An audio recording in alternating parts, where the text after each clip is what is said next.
ವಿಠ್ಠಲ ರುಕುಮಾಯಿ ಜ್ಯೋತಿಷ್ ಶಾಲೆಗೆ ಸ್ವಾಗತ ಸುಸ್ವಾಗತ. ಮಂಗಲ ಮೇಲ್ ಬೇಬಿ ಪುರುಷ 22 ಜನವರಿ 2024 1 ಗಂಟೆ 39 ನಿಮಿಷ ಅಜ್ಜಂಪುರದಲ್ಲಿ ಜನನ. ಮೃಗಶಿರ ನಕ್ಷತ್ರ, ವೃಷಭ ರಾಶಿ, ವೃಷಭ ಲಗ್ನ. ಒಂದೇ ರಾಶಿ ಒಂದೇ ಲಗ್ನ, ಬೆಸ್ಟ್ ಅದು. ಹೌದು, ಮಹೇಂದ್ರ ಇಂದ್ರಯೋಗದಲ್ಲಿ ಹುಟ್ಟಿದ್ದಾನೆ ಮಗ. ಹೌದು, ಒಳ್ಳೆಯದು ಸರ್, ಇಂದ್ರಯೋಗ ಒಳ್ಳೆಯ ಯೋಗ. ಬನ್ನಿ ನೋಡೋಣ. ಹಾಗಾದರೆ ಜಾತಕದಲ್ಲಿ ಏನಿದೆ ಅದನ್ನು ನೋಡ್ಕೊಳ್ಳೋಣ ಫಸ್ಟ್. ಕರೆಕ್ಟಾ? ನೋಡಿ, 1ನೇ ಭಾವ, 1 ನೀವು, ನಿಮ್ಮ ವ್ಯಕ್ತಿತ್ವ, 2 ವ್ಯವಹಾರ, 3 ಪರಾಕ್ರಮ, 4 ನಿಮ್ಮ ತಾಯಿ ಹಾಗೂ ಪ್ರಾಪರ್ಟಿ, 5 ವಿದ್ಯೆ, 6 ಕಷ್ಟ, 7 ದಾಂಪತ್ಯ, 8 ಶತ್ರು, 9 ಭಾಗ್ಯ, 10 ಕೆಲಸ, 11 ಲಾಭ, 12 ವಿದೇಶಿ ಪ್ರಯಾಣ. ಯಾವುದೇ ಗ್ರಹ ಇರಲಿಲ್ಲ, ಹೌದಾ? 0 to 6 ಆಗಲಿ ಅಥವಾ 24 to 29 ಆಗಲಿ ಇದ್ರೆ ಲಾಭ ಸಿಗಲ್ಲ. 6ರಿಂದ 24 ಇರಬೇಕು. ಹೌದು, 6ರಿಂದ 24 ಇರಬೇಕು. 0 to 6 ಅಂದರೆ 0 to 10 ಇಯರ್ಸ್ ಅಂತ ಅರ್ಥ. ಅದು 24 to 29 ಅಂದರೆ 65ರಿಂದ 100 ವರ್ಷ ಅಂತ ಅರ್ಥ. 6ರಿಂದ 24 ಅಂದರೆ 15ರಿಂದ 60 ವರ್ಷ ಅಂತ ಅರ್ಥ. ಹೌದು, ಇದನ್ನು ನಾವು ಬಾಲ್ಯಾವಸ್ಥೆ ಅಂತ ಕರೆದ್ರೆ, ಇದನ್ನು ವೃದ್ಧಾಪ್ಯಾವಸ್ಥೆ ಅಂತ ಕರಿತೀವಿ, ಇದನ್ನು ಯೌವನಾವಸ್ಥೆ ಅಂತ ಕರಿತೀವಿ. ಹೌದು ನೋಡಿ, 1, 4, 7, 10 ಕೇಂದ್ರ ಆದರೆ 2 ಧನೇಶ, 11 ಲಾಭೇಶ. ನೋಡಿ ಇಲ್ಲಿ 1, 5, 9 ತ್ರಿಕೋಣ ಆದರೆ 6, 8, 12 ಭಾರಿ ಕೆಟ್ಟ ಸ್ಥಾನ. 3 50-50, ಒಳ್ಳೆಯದು ಮಾಡ್ಬೋದು, ಕೆಟ್ಟದ್ದು ಮಾಡ್ಬೋದು. ಹೌದು,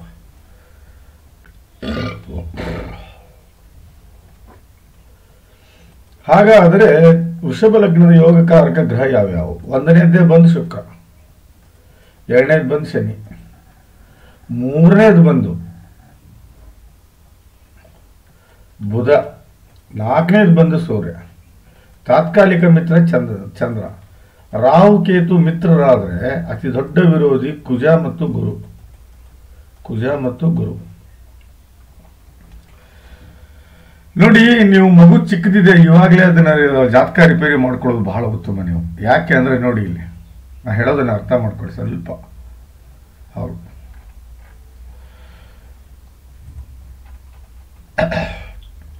ನೋಡಿ ಇಲ್ಲಿ ವಕ್ರಿಯ ಯಾರು ಇಲ್ಲ ಈ ಜಾತಕದಲ್ಲಿ.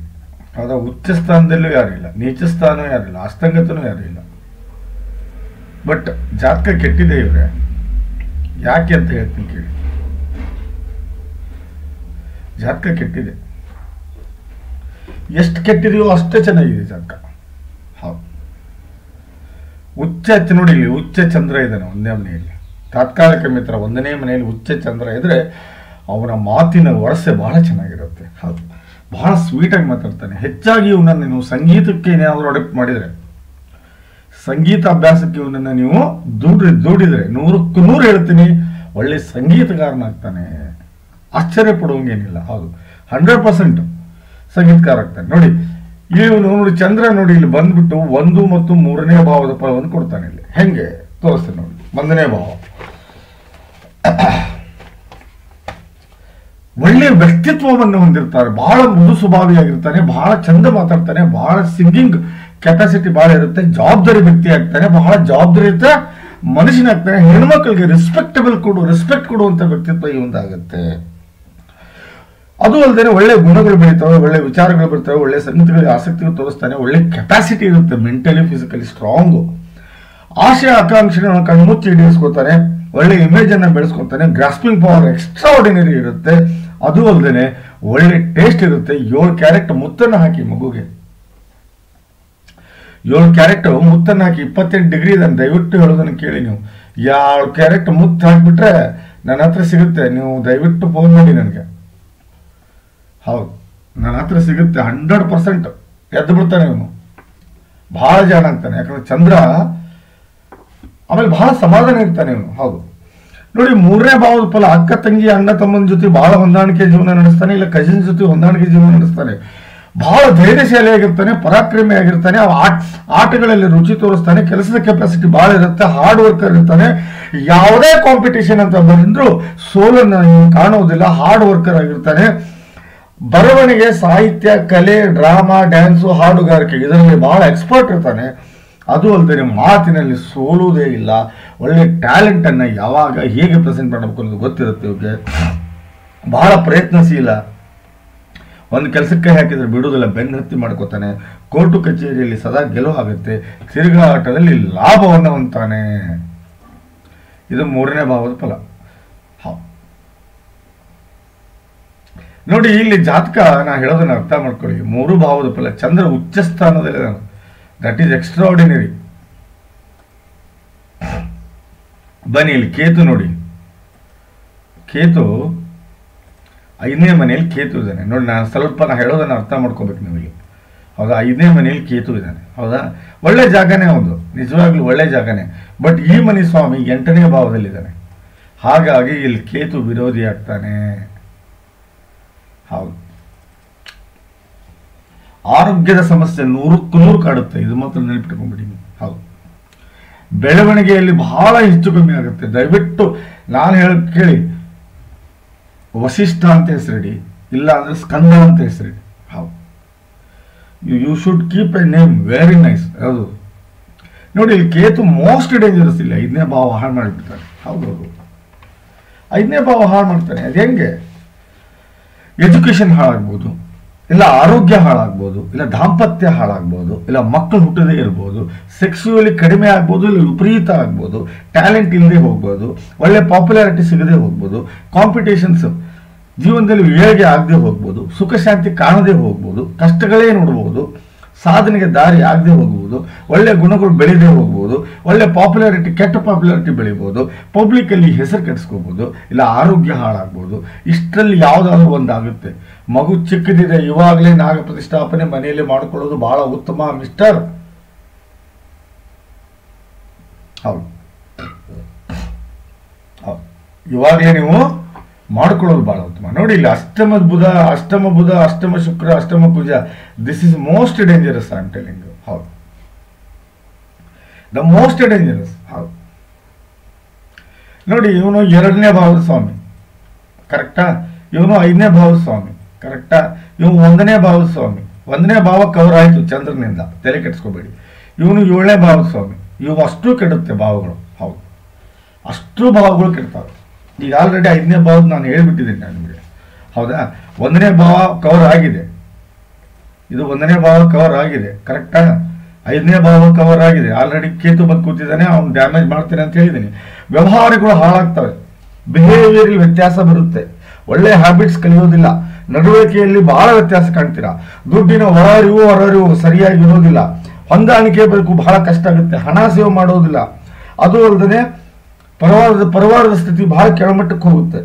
ಇನಿಷಿಯಲಿ ಸ್ಟಡಿ ಚೆನ್ನಾಗಿ ಮಾಡೋಲ್ಲ ಅವನು, ಮಾತಿನಲ್ಲಿ ವಚನತ್ವ ಇರುವುದಿಲ್ಲ, ಸಂಸ್ಕಾರ ಫಾಲೋ ಮಾಡಲ್ಲ ಅಂತ ಹೇಳುತ್ತೆ ಜಾತಕ.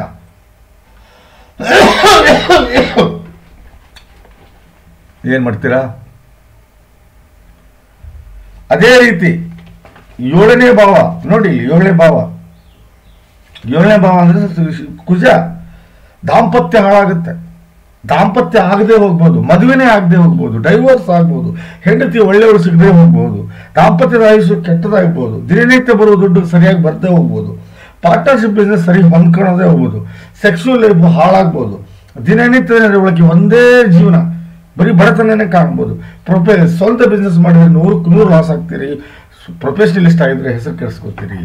ಇದು 7ನೇ ಭಾವದ ಫಲ. ಇದು ದಯವಿಟ್ಟು ನಾನು ಹೇಳೋದನ್ನು ಅರ್ಥ ಮಾಡ್ಕೊಳ್ಳಿ, ಭಾಳ ಇಂಪಾರ್ಟೆಂಟ್. ಇವರು 3 ಜನ ವೃಷಭ ಲಗ್ನಕ್ಕೆ, ಇವರು 3 ಜನ ಭಾಳ ಇಂಪಾರ್ಟೆಂಟ್. ದಯವಿಟ್ಟು ಶಾಂತಿ ಮಾಡ್ಕೊಳ್ಳಿ. ಶಾಂತಿ ಮಾಡಿ ಆಕಳ ದಾನ ಮಾಡೋದು ಭಾಳ ಬೆಟರ್ ಸರ್. ಪ್ರಶಾಂತ್, ಶಾಂತಿ ಮಾಡಿ ಆಕಳ ದಾನ ಮಾಡೋದು ಭಾಳ ಚಲೋ. ಇಲ್ಲ ಭಾಳ ಕಷ್ಟಕ್ಕೆ ಬೀಳ್ತಿರೋರು. I am telling you. ನಾಗ ಪ್ರತಿಷ್ಠಾಪನೆ ಆಗಬೇಕು, ಬುಧ ಮತ್ತು ಶುಕ್ರ ಕುಜ ಶಾಂತಿಯಾಗಿ ಆಕಳ ದಾನ ಆಗ್ಬೇಕು. ಯಾಕಂದ್ರೆ 3 ಜನ ಅವರು 3 ಜನ, ಒಂದು 7ನೇ ಮನೆ ಸ್ವಾಮಿ, ಒಬ್ಬನ 5ನೇ ಮನೆ ಸ್ವಾಮಿ, ಒಬ್ಬನ 2ನೇ ಮನೆ ಸ್ವಾಮಿ, ಒಬ್ಬ 1ನೇ ಮನೆ ಸ್ವಾಮಿ. ಸೊ ನಾ ಭಾಳ ನಿಮ್ಮ ಕಂಡೀಷನಲ್ಲಿ ಹೇಳತ್ತೀನಿ, you must should do it. ನೋಡಿ, 4ನೇ ಭಾವದ ಸ್ವಾಮಿ 9ನೇ ಮನೆಯಲ್ಲಿ ಬಂದಿದ್ದಾನೆ. ಇಲ್ಲಿ 4 ಮತ್ತು 9ನೇ ಭಾವದ ಫಲ ಸಿಗುತ್ತೆ. This is ultimate. ಹೌ ಸೂರ್ಯ 9ನೇ ಮನೆಯಲ್ಲಿ ಬರೋದು ಬಹಳ ಉತ್ತಮ. ಒಂದು ಮಾತ್ರ ಹೇಳ್ತೀನಿ, 100ಕ್ಕೆ 100 ಅಲ್ಲ, 1,00,000% ಗ್ಯಾರಂಟಿ ಕೊಟ್ಟು ಹೇಳ್ತೀನಿ, ಸರ್ಕಾರಿ ನೌಕರಿ ಕಟ್ಟಿಟ್ಟ ಬುತ್ತಿ ಅವರಿಗೆ. ಹೌದು, ಸರ್ಕಾರಿ ನೌಕರಿ ಕಟ್ಟಿಟ್ಟ ಬುತ್ತಿ. 4ನೇ ಭಾವದ ಸ್ವಾಮಿ ನೋಡಿ, 9ರಲ್ಲಿ ಬಂದು ಕೂತಿದ್ದಾನೆ. ಒಳ್ಳೆ ತಾಯಿ ಮೇಲೆ ವಿಪರೀತ ವ್ಯಾಮೋಹ, ಪ್ರೀತಿ, ಪ್ರೇಮ ಇರುತ್ತೆ. ಜವಾಬ್ದಾರಿ ವ್ಯಕ್ತಿ ಆಗ್ತಾನೆ.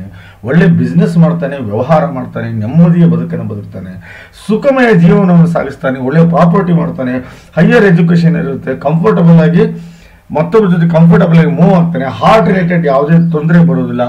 ಮನೆಯ ಸ್ಥಿತಿಯನ್ನು ಬಹಳ ಎತ್ತರಕ್ಕೆ ಹೋಗ್ತಾನೆ. ಸ್ಟೈಲ್ ಆಫ್ ಲಿವಿಂಗ್ ಹೈ ಇರುತ್ತೆ. ಮನೆಗೆ ಬಂದವ್ರನ್ನ ಬಹಳ ಪ್ರೇಮದಿಂದ ನೋಡ್ಕೊಳ್ಳೋದಲ್ದೇ ಸಮಾಜದಲ್ಲಿ ಒಳ್ಳೆ ಹೆಸರು ಮಾಡ್ತಾನೆ. ಅದು ಅಲ್ಲದೆ ಆಭರಣ, ವೆಹಿಕಲ್ಲು ಇತ್ಯಾದಿಗಳನ್ನು ಖರೀದಿ ಮಾಡೋದಲ್ದೇ ಮನೆ, ಶಾಪು ಮತ್ತು ತೋಟ ಈ ರೀತಿ ಖರೀದಿನೂ ಮಾಡ್ತಾನೆ ಅಂತ ಹೇಳುತ್ತೆ ಜಾತಕ. ನೋಡಿ, 9ನೇ ಭಾವದ ಫಲ ಎಲ್ಲವೂ ಸಿಗುತ್ತವೆ. ಗುರುವಿನ ಆಶೀರ್ವಾದ ಸದಾ ಇವ್ರ ಮೇಲಿರುತ್ತೆ. ಧರ್ಮವನ್ನು ನಂಬ್ತಾನೆ, ಬಹಳ ಇಂಪಾರ್ಟೆಂಟ್ ಅದು. ಭಾಗ್ಯವಂತನಾಗ್ತಾನೆ, ಪ್ರಾಪ್ತಿಯನ್ನು ಪಡ್ಕೋತಾನೆ, ತಂದೆಯ ಜೊತೆಗೆ ಬಹಳ ನಿಕಟ ಸಂಬಂಧ ಹೊಂದಿರ್ತಾನೆ, ಸುಖಮಯ ಜೀವನವನ್ನು ಸಾಗಿಸ್ತಾನೆ, ಗೆಲುವು ಸದಾ ಇವಂದಾಗಿರುತ್ತೆ, ಸಂಬಂಧಿಗಳಿಗೆ ಸಹಾಯ ಮಾಡ್ತಾನೆ, ದೇವರ ಆಶೀರ್ವಾದ ಸದಾ ಆಗುತ್ತೆ, ಬಹಳ ಲಕ್ ಇರುತ್ತೆ, ಪುಣ್ಯದ ಕೆಲಸ ಮಾಡ್ತಾನೆ, ಮನೆಯಲ್ಲಿ ನೆಮ್ಮದಿಯಿಂದ ಬದುಕನ್ನು ಬದುಕ್ತಾನೆ. ಮನೆಯಲ್ಲಿ ಬಹಳ ನೆಮ್ಮದಿಯ ಬದುಕನ್ನು ಬದುಕ್ತಾನೆ, ಬಹಳ ಇಂಪ್ರೂವ್ಡ್ ಆಗಿರ್ತಾನೆ. ಅದು ಅಲ್ಲದೆ ತಂದೆಗೆ ಬಹಳ ಲಕ್ಕು. ಹೌದು, ತಂದೆಗೆ ಹಣೆ ಬರ ಚೇಂಜ್ ಆಗಿಬಿಡುತ್ತೆ. ಇವನು ಹುಟ್ಟಿಂದ ಇವ್ನು ಹೆಂಗೆ ಬೆಳಿತಾನೋ ಹಂಗೆ ನೀವು ಬೆಳ್ಕೊತ ಹೋಗ್ತೀರಿ. ಇದು ಮಾತ್ರ ಕಟ್ಟಿಟ್ಟ ಬುತ್ತಿ ತಂದೆಗೆ. ಆದರೆ ನಾ ಹೇಳೋದನ್ನ ನೀವು ಮಾಡಲಿಲ್ಲ ಅಂದ್ರೆ ಕಷ್ಟಕ್ಕೆ ಬೀಳ್ತೀರಿ, ಆ ಮಗು ಕಷ್ಟಕ್ಕೆ ಬೀಳುತ್ತೆ.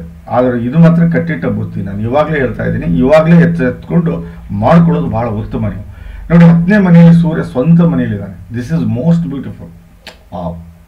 ನೋಡಿ, ಇದು 1ನೇದು. ನೋಡಿ, ಪಂಚಮಹಾಪುರುಷ ರಾಜಯೋಗಗಳು ಸುಮ್ಮನೆ ಆಗುವುದಿಲ್ಲ. ಹೌದು, 5 ಗ್ರಹಗಳಿಂದ ಆಗ್ತವೆ ಅಷ್ಟೇ. ಒಂದು ಬುಧನಿಂದ ಭದ್ರ ಮಹಾಪುರುಷ ರಾಜಯೋಗ, ಶುಕ್ರನಿಂದ ಮಾಲವ್ಯ ಮಹಾಪುರುಷ ರಾಜಯೋಗ, ಕುಜನಿಂದ ರುಚಕ ಮಹಾಪುರುಷ ರಾಜಯೋಗ, ಗುರುನಿಂದ ಹಂಸ ಮಹಾಪುರುಷ ರಾಜಯೋಗ, ಶನಿಯಿಂದ ಸಸಾ ಮಹಾಪುರುಷ ರಾಜಯೋಗ ಆಗುತ್ತೆ. ದೊಡ್ಡ ರಾಜಯೋಗ ರೀ ಇದು, ಬಹಳ ದೊಡ್ಡ ರಾಜಯೋಗ. ದಿಸ್ ಇಸ್ ಅಲ್ಟಿಮೇಟ್ ಎಕ್ಸ್ಟ್ರಾರ್ಡಿನರಿ ರಾಜಯೋಗ. ಇದು ಸಸಾ ಮಹಾಪುರುಷ ರಾಜಯೋಗ. ಬಹಳ ನಿಯತ್ತಿರ್ತಾರೆ, ಸಿನ್ಸಿಯರ್ ಇರ್ತಾರೆ. ಸ್ವಲ್ಪ late, Shani latest, perfect, permanent. But ಬಹಳ ಬುದ್ಧಿವಂತರಿರ್ತಾರೆ ಇವರು, ಜ್ಞಾನವಂತರಿರ್ತಾರೆ, ಆಧ್ಯಾತ್ಮಿಕ ಜೀವನವನ್ನು ಬಯಸ್ತಾರೆ, ಬಹಳ ನಿಯತ್ತಿನ ಜನ ಇವರು, ಬಹಳ ಸಿನ್ಸಿಯರ್. ಹೌದು, ಹೆಚ್ಚಾಗಿ ಅಡ್ವೊಕೇಟ್ಸ್ ಆಗ್ತಾರೆ, ಹೆಚ್ಚಾಗಿ ಜಡ್ಜಸ್ ಆಗಿರ್ತಾರೆ, ಹೆಚ್ಚಾಗಿ ಬ್ಯಾಂಕಲ್ಲಿ ನೌಕರಿ ಮಾಡ್ತಾರೆ, ಹೆಚ್ಚಾಗಿ KS IS ಆಫೀಸರ್ ಆಗಿರ್ತಾರೆ ಸಸಾ ಮಹಾಪುರುಷ ರಾಜಯೋಗದವರು. ಹೌದು, ವಿಪರೀತ ಬುದ್ಧಿವಂತರಾಗಿರ್ತಾರೆ. ಹೌದು, ಯಾರ ಜಾತಕದಲ್ಲಿ ಸಸಾ ಮಹಾಪುರುಷ ರಾಜಯೋಗ ಆಗುತ್ತೋ ಅವ್ರಿಗೆ ಒಳ್ಳೆ ತಂದೆ, ತಾಯಿ, ಅಣ್ಣ, ತಮ್ಮ, ಅಕ್ಕ, ತಂಗಿ, ಯಶಸ್ಸು, ಆರೋಗ್ಯ, ಐಶ್ವರ್ಯ, ಕೀರ್ತಿ, ಸಕಲ ಸಮರ್ಪಕ ಸಂಪೂರ್ಣ ಫಲವನ್ನು ಅನುಭವಿಸುವುದಲ್ಲದೆ ಒಳ್ಳೆ ಸಂಪತ್ತು, ಒಳ್ಳೆ ಐಶ್ವರ್ಯ, ಒಳ್ಳೆ ಪ್ರಾಪರ್ಟಿ, ಒಳ್ಳೆ ಜ್ಞಾನ, ವಿದ್ಯೆ, ಬುದ್ಧಿ, ಒಳ್ಳೆ ದಾಂಪತ್ಯ, ಒಳ್ಳೆ ಹೆಂಡತಿ, ಮಕ್ಕಳು, ಯಶಸ್ಸು, ಕೀರ್ತಿ, ಸಾಧನೆ, ಸಮರ್ಥ ಮಾನಸಿಕ ಹಾಗೂ ದೈಹಿಕ ಶಕ್ತಿ. ಹೌದು, ಸಾಮಾಜಿಕ ಹಾಗೂ ಧಾರ್ಮಿಕ ಮುಖ್ಯ ಕೆಲಸಗಳು ಹಾಗೂ ಮಾನ, ಪ್ರತಿಷ್ಠೆ, ಅಂತಸ್ತು, ಸ್ಥಾನ, ಮಾನ, ಯಶಸ್ಸು, ಕೀರ್ತಿ, ಆರೋಗ್ಯ, ಆಯುಷ್ಯವನ್ನು ಪಡ್ಕೊಂಡು ಬಹಳ ಚಂದ ಜೀವನ ಮಾಡ್ತಾರೆ ಇವರು. ಹೌದು, ಬಹಳ ಅಂದ್ರೆ ಬಹಳ ಚಂದ ಜೀವನ ಮಾಡ್ತಾರೆ. ಸಕ್ಸಸ್ಫುಲ್ ಹ್ಯೂಮನ್ ಬೀಯಿಂಗ್ ಇವರು. ಹೌದು, ಒಬ್ಬರು ತಿನ್ನಲ್ಲ, ಒಬ್ರಿಗೆ ಕೊಡಲ್ಲ. ಹೌದು, ಒಬ್ಬರು ತಿನ್ನಲ್ಲ, ಒಬ್ರಿಗೆ ಕೊಡಲ್ಲ. ದಾನ ಧರ್ಮದಲ್ಲಿ ಕೈ ಎತ್ತಿದವರು, ದೇವರ ಮೇಲೆ ವಿಪರೀತ ಪ್ರೇಮ ಹಾಗೂ ದೇವರ ಮೇಲೆ ಬಹಳ. ಹೌದು, 11ನೇ ಮನೆಯಲ್ಲಿ ರಾಹು ಒಳ್ಳೆ ಫಲ ಕೊಡಲ್ಲ ಇಲ್ಲಿ. ಕಾರಣ ಗುರು ಇಲ್ಲಿ ಬಂದು ಕೂತಿದ್ದಾರೆ, 12ನೇ ಮನೆಯಲ್ಲಿ ಬಂದು ಕೂತಿದ್ದಾರೆ. ಹಾಗಾಗಿ ನಾಗ ಪ್ರತಿಷ್ಠಾಪನೆ ಮಾಡಿಸ್ಲೇಬೇಕು. ನೀವು ಮಾಡಿಸ್ಲಿಲ್ಲ ಅಂದ್ರೆ ಬಹಳ ತೊಂದರೆಗೀಡಾಗ್ತೀರ. ಇದು ಮಾತ್ರ ನಾವು ಒಪ್ಪನೆ ಹೇಳತ್ತೀನಿ. ಇಲ್ಲಿ ಗುರು ನಿಮ್ಗೆ ಒಳ್ಳೆ ಫಲ ಕೊಡಲ್ಲ. ಕಾರಣ ಗುರುವಿನ ಜಾಗದಲ್ಲಿ ನೋಡಿ ಕೆಟ್ಟ ಪರಿವರ್ತನಾ ಯೋಗ ಆಗಿದೆ. ಇದು ತಿಳ್ಕೊಳ್ಳಿ ಫಸ್ಟ್ ನೀವು. ನೋಡಿ, ಗುರುವಿನ ಮನೆಯಲ್ಲಿ ಕುಜನ ಮನೆಯಲ್ಲಿ ಗುರು.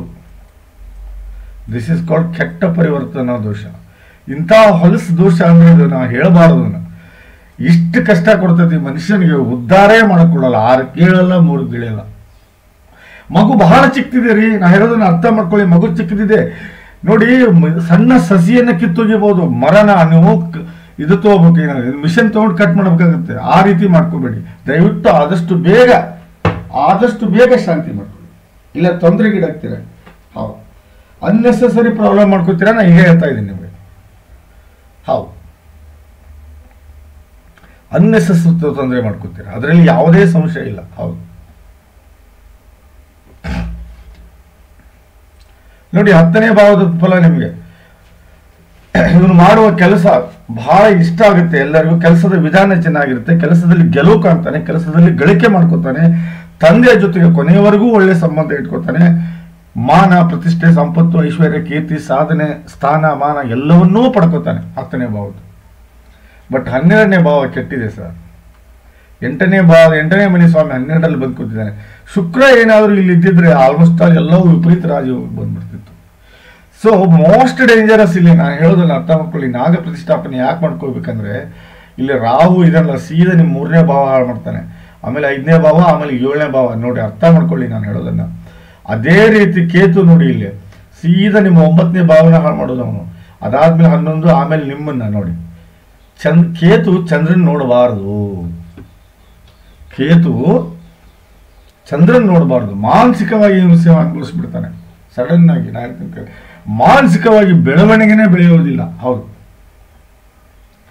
ಬೆಳವಣಿಗೆ ಬೆಳೆಯೋದಿಲ್ಲ. ಬಹಳ ಈ ಮಗು ಎಕ್ಸ್ಪ್ರೆಸಿವ್ ಇಂಟೆಲಿಜೆಂಟ್ ಆಗ್ಬೇಕು ಇವನು. ಕಾರಣ ಶನಿ ಮತ್ತು ಸೂರ್ಯ 9, 10ನೇ ಮನೆಯಲ್ಲಿದ್ದಾನೆ. ಬಟ್ ಇವರು ಏನಿದಾರಲ್ಲ ಇವರಿಬ್ರು ಏನ್ ಮಾಡ್ತಾರೆ, ಹಾಳು ಮಾಡಿಬಿಡ್ತಾರೆ. ಸರ್ 1ನೇ ಮನೆ ಓಕೆ, 2ನೇ ಮನೆ ಸರಿ ಇಲ್ಲ, 3ನೇ ಮನೆ ಓಕೆ, 4ನೇ ಮನೆ ಓಕೆ, 5ನೇ ಮನೆ ಸರಿ ಇಲ್ಲ, 6ನೇ ಮನೆ ಸರಿ ಇಲ್ಲ, 7 ಹೋಗಿದೆ, 8 ಹೋಗಿದೆ, 9 ಓಕೆ, 10 ಓಕೆ, 12 ಹೋಗಿದೆ. ನೋಡಿ ಇಡೀ ಜಾತಕದಲ್ಲಿ ನಾನು ಯಾಕೆ 5 ಭಾವಗಳು ಚೆನ್ನಾಗಿದ್ದಾವೆ, ನಾನು ಯಾಕೆ ನಿಮಗೆ ಪೂಜಾ ಮಾಡಿಸಿ. ನೋಡಿ ಈ ಗುರು ಎಷ್ಟು 12ನೇ ಮನೆಯಲ್ಲಿ, ಶುಕ್ರ ಒಳ್ಳೆಯದಿಲ್ಲ ನೋಡಿ, ಸೀದಾ ನಿಮ್ಮ 4ನೇ ಭಾವ ನೋಡ್ತಾನೆ, ಪ್ರಾಪರ್ಟಿ ಮಾರಕಿಸ್ತಾನೆ. ಅದಾದ್ಮೇಲೆ ಸೀದಾ 6ನೇ ಭಾವ ನೋಡ್ತಾನೆ, ವಿಪರೀತ ಕಷ್ಟ ಕೊಡ್ತಾನೆ. ಆದ್ಮೇಲೆ 8ನೇ ಭಾವ ನೋಡ್ತಾನೆ. ನಾ ಹೇಳೋದನ್ನ ಅರ್ಥ ಮಾಡ್ಕೊಳ್ಳಿ. 12ನೇ ಭಾವ ಹೌದಾ, ರೋಗ ರುಜಿನ ತಂದು ಕೊಡ್ತಾನೆ. 4ನೇ ಭಾವ ಪ್ರಾಪರ್ಟಿ ಮಾರಕಿಸ್ತಾನೆ. 6ನೇ ಭಾವ ಕಷ್ಟಗಳನ್ನ ಮೇಲೆ ಕಷ್ಟ ಕೊಡ್ತಾನೆ. 8ನೇ ಭಾವ ಶತ್ರು ಭಾವ. ನೋಡಿ ಅಷ್ಟಮದಲ್ಲಿ ಕುಜ ಶುಕ್ರ ಬುಧ ಇರಬಾರದು, ಅಷ್ಟಮದಲ್ಲಿ ಶುಕ್ರ ಇರಬಾರದು.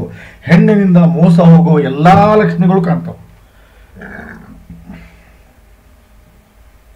100ಕ್ಕೆ 100 ಡೈವರ್ಸ್ ಆಗ್ಬೋದು, ಇಲ್ಲ ಹೆಣ್ಣು ಮೋಸ ಮಾಡ್ಬೋದು, ಇಲ್ಲ ಪ್ರಾಪರ್ಟಿ ಕಳ್ಕೋಬಹುದು. ಶುಕ್ರ ಎಷ್ಟು ಅಷ್ಟಮ ಬಂದ್ರೆ ಒಂದು ಜೂಜಿಗೆ ಇಳಿಬಹುದು ಅವರು, ಇಲ್ಲ ಮಣ್ಣನ್ನು ಕಳ್ಕೋಬಹುದು, ಹೊನ್ನನ್ನು ಕಳ್ಕೋಬಹುದು. ಸೊ ದಯವಿಟ್ಟು ನಾನು ಹೇಳೋದನ್ನ ಸರಿಯಾಗಿ ಅರ್ಥ ಮಾಡ್ಕೊಳ್ಳಿ. ನೋಡಿ ದಾಂಪತ್ಯ ಚೆನ್ನಾಗಿರುತ್ತೆ. ಕಾರಣ ನೋಡಿ ಶನಿ ಸಸ ಮಹಾಪುರುಷ ರಾಜಯೋಗಿ ಇಲ್ಲಿ ಜನರೇಟ್ ಮಾಡಿದ್ದಾನೆ, ಸಸ ಮಹಾಪುರುಷ ರಾಜಯೋಗಿ ಜನರೇಟ್ ಮಾಡಿದ್ದಾನೆ. ನೋ ಪ್ರಾಬ್ಲಮ್, 100% ದಾಂಪತ್ಯಕ್ಕೇನು ತೊಂದರೆ ಇಲ್ಲ. ಬಟ್ ನೀವು ಪೂಜಾ ಮಾಡಿಸ್ತೀನಿ ಅನ್ನೋ ನಂಬಿಕೆ ನನ್ನ ಮೇಲಿದೆ. ಯಾಕಂದ್ರೆ ಮಗುವಿನ ಕರಿಯರ್ ಹಾಳು ಮಾಡಬೇಡಿ ದಯವಿಟ್ಟು. ನಾನು ಹೇಳೋದನ್ನ ಸರಿಯಾಗಿ ಅರ್ಥ ಮಾಡ್ಕೊಳ್ಳಿ. ಬನ್ನಿ ಎಜುಕೇಶನ್ ಹೇಗಿದೆ ನೋಡೋಣ. 5ನೇ ಭಾವದ ಸ್ವಾಮಿ ನೋಡ್ಬೇಕು ನಾನು, ಕರೆಕ್ಟಾ? 5ನೇ ಭಾವದ ಸ್ವಾಮಿ ಬುಧ ಎಲ್ಲಿದ್ದಾನೆ, 12ರಲ್ಲಿದ್ದಾನೆ. ನಾ ಏನು ಹೇಳಿದೆ ನಿಮ್ಗೆ, ಎಜುಕೇಶನ್ ಹಾಳಾಗುತ್ತೆ ಮಗುಂದಂತ. ಮಗುಂದು ಎಜುಕೇಶನ್ ಹಾಳಾಗುತ್ತೆ ಅಂತ ಏನು ಹೇಳಿದೆ ನಾನು ನಿಮಗೆ? 100ಕ್ಕೆ 100. ನೀವು ಇವಾಗಲೇ ಎಚ್ಚೆತ್ಕೊಂಡು ನೀವು ಇದನ್ನ ಮಾಡ್ಕೊಳ್ಳೋದು ಬಹಳ ಬೆಟರ್. ಹೌದು ನೋಡಿ, ನೋ ಪ್ರಾಬ್ಲಮ್. ಪರಿವರ್ತನಾ ರಾಜಯೋಗ ಆಗಿದೆ, ಹಣ ಗಳಿಸ್ತಾನೆ, ಪ್ರಾಪರ್ಟಿ ಮಾಡ್ತಾನೆ. ಆದರೆ ಒಂದು ದಾಂಪತ್ಯ ಮತ್ತು ಎಜುಕೇಶನ್ ಇವೆರಡರಲ್ಲಿ ಒಂದು ಮಾತ್ರ ಕೈ ಕೊಟ್ಟೆ ಕೊಡುತ್ತೆ ಈ ಮಗು. ಇದು ಮಾತ್ರ ಕಟ್ಟಿಟ್ಟ ಬುತ್ತಿ, ನೆನಪಿಟ್ಕೊಂಡ್ಬಿಡಿ.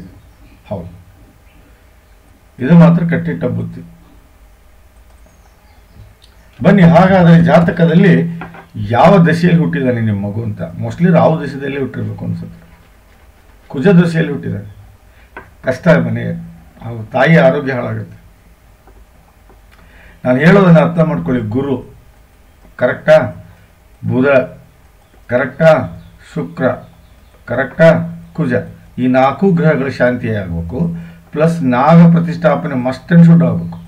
ಹೌದು, ಪ್ಲಸ್ 7 ಕ್ಯಾರೆಟ್ ಏನು 7 ಕ್ಯಾರೆಟ್ ಪಚ್ಚೆ ಹಾಕಲೇಬೇಕು, ಮುತ್ತು ಹಾಕಲೇಬೇಕು ಆ ಹುಡುಗ.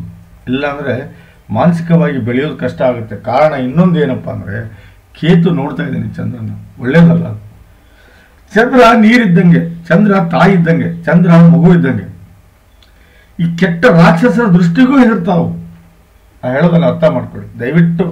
ಹೌದಾ, ನಾಗ ಪ್ರತಿಷ್ಠಾಪನೆ ಮಾಡ್ಕೊಳ್ಳಿ, ಗುರು ಬುಧ ಶುಕ್ರ ಕುಜ ಶಾಂತಿ ಮಾಡ್ಕೊಳ್ಳಿ, 7 ಕ್ಯಾರೆಟ್ ಮುತ್ತನ್ನು ಹಾಕೊಳ್ಳಿ, ಹೆಸರು ಇಡೋಕ್ಕಿಂತ ಮುಂಚೆ ದಯವಿಟ್ಟು ನನ್ನ ಕನ್ಸರ್ನ್ ಮಾಡಿ ಇಡಿ ಅಂತ ಹೇಳ್ತಾ ಈ ಜಾತಕದ ವಿಶ್ಲೇಷಣೆ ಮುಗಿಸ್ತಾ ಇದ್ದೀನಿ. ಇಷ್ಟವಾದಲ್ಲಿ 4 ಜನಕ್ಕೆ ಶೇರ್ ಮಾಡಿ ಹಾಗೂ ಯೂಟ್ಯೂಬ್ ಚಾನಲ್ ಸಬ್ಸ್ಕ್ರೈಬ್ ಮಾಡಿ. ನಮಸ್ಕಾರ.